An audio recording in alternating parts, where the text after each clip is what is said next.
What does it mean to love yourself? Well, the only way that you could understand the answer to that question is if you love something. Is there anything that you love? Yes. People think it's common, but it's not that common.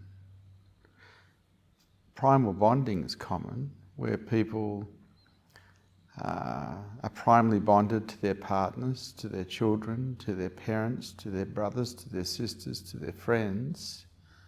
But primal bonding is a survival program in the mind. It's not love.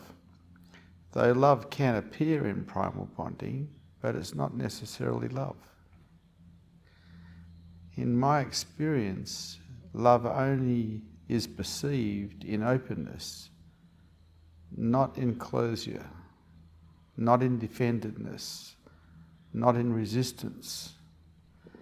And unfortunately, a lot of adults are closed. They offer a resistance to life. They're quite defended. And so they miss the true jewel of consciousness, which is love. And so when we talk about loving themselves, it's difficult because they may not have much of an understanding or an experience with love.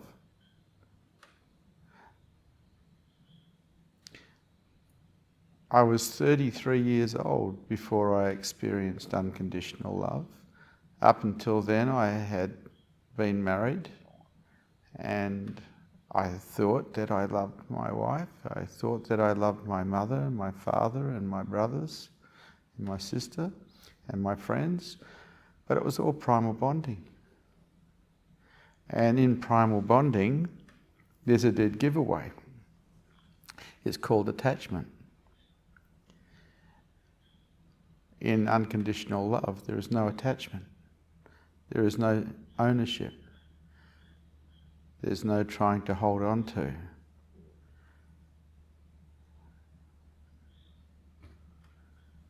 And so I started to glimpse love and changed my whole life.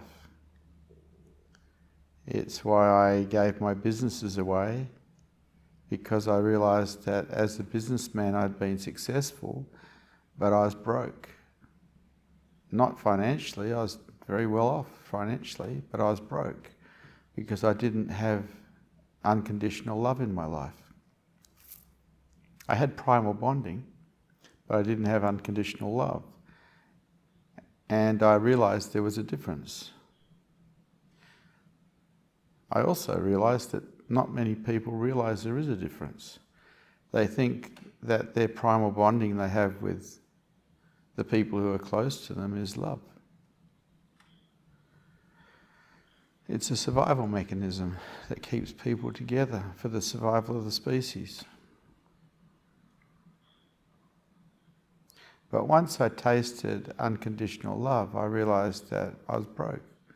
Even though I was wealthy, materialistically, I was broke. So that set me on a journey to find my own heart. And that journey destroyed a lot of the I that was in the way. I became a nobody going nowhere. And I'd been a big somebody who'd been successful. So it was different. In the becoming nobody going nowhere and moving into service of other human beings, I started to find that love, because I was also practicing openness. I was letting go of defendedness. I was letting go of resistance. And in openness, I started to perceive my own heart. And it was very beautiful.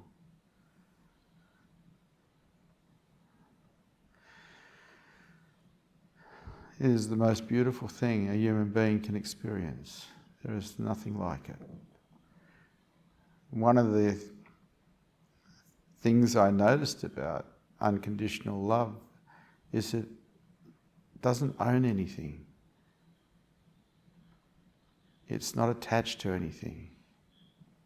It's freedom itself.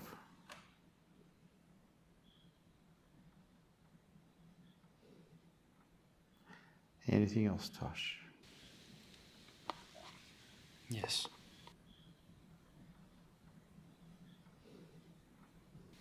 How can I learn to love myself? Okay. So one of the things that rules out loving yourself is if you don't accept yourself. If there's parts of you that you don't like. That non-acceptance of self keeps you closed, keeps you cut off from love. And so the beginning or the foundation for higher consciousness, and also the foundation for finding unconditional love or perceiving it, is acceptance of self, self-acceptance. And for some reason we've all been programmed to not accept parts of ourselves, whether it was the influence of a church or education or mum and dad. And anything we don't accept in ourselves is a problem. It limits our consciousness growth. If you're really interested in raising your consciousness levels, you have to begin at the beginning. And the beginning is self-acceptance.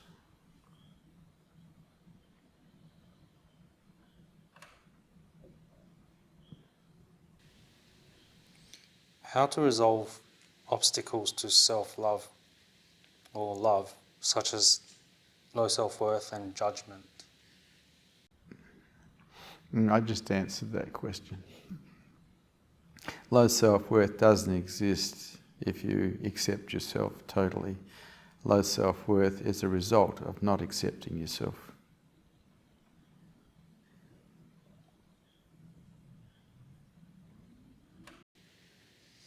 Do you see loving yourself as different to loving others?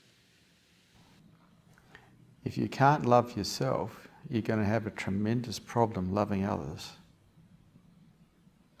Because if you can't love yourself, you're not open enough to love yourself. And if you're not open enough to love yourself, you probably won't be open enough to genuinely love others.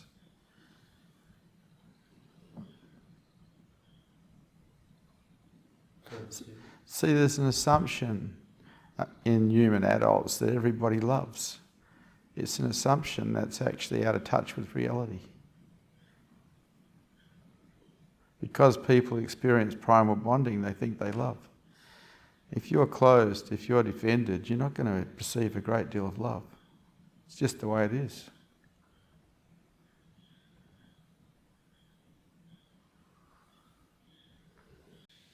A common understanding of loving yourself is taking care of the body,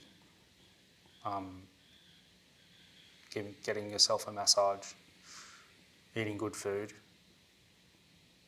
Do you see those kinds of self-care as stepping stones to loving yourself? No, I see accepting yourself as you are as a stepping stone to self-love. Taking care of yourself in that manner, the manners you mentioned, is just selfishness. And selfishness is actually against love. Someone who's experiencing unconditional love becomes selfless, not selfish. You can be sure of one thing: if a person's very selfish, they're not experiencing much love.